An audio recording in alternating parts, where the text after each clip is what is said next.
নিজের জন্য সংরক্ষিত আসনে বসালেন এতিম ও মাদ্রাসা শিক্ষার্থীদের। পাশে বসেই প্রথম রমজানের ইফতার সারলেন জামায়াত আমির ও প্রধান বিরোধী দলীয় নেতা doctor Shafiqur Rahman.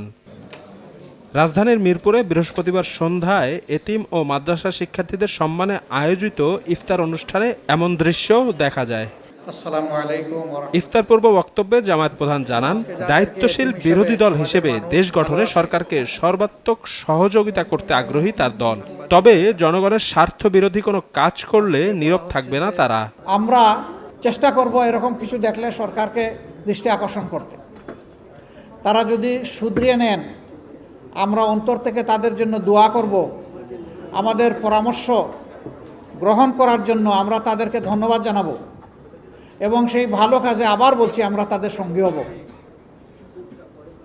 Stay সেফের double layer প্রোটেকশনই পিরিয়ডের হেভি ফ্লোর দিনগুলোতে আমাকে রাখে নিরাপদে। Stay safe.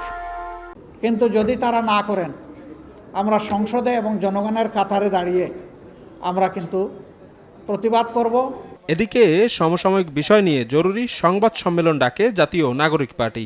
বিরোধী দলীয় চিফ হুইপ ও এনসিপি আহ্বায়ক নাহিদ ইসলাম বলেন, নির্বাচনের ফলাফলে কারচুপি হলেও দেশে স্থিতিশীলতার স্বার্থে ফল মেনে নিয়েছেন তারা।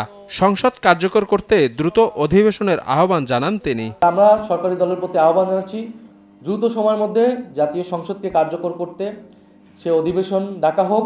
বিএনপি সরকারের নবগঠিত মন্ত্রিপরিষদে তরুণদের উপেক্ষা করা হয়েছে বলেও দাবি করেন বিরোধী নেতারা। বাংলাদেশ গণতন্ত্রের পথে অগ্রসর হবে। শফিক মুন্সি, সময় সংবাদ, ঢাকা।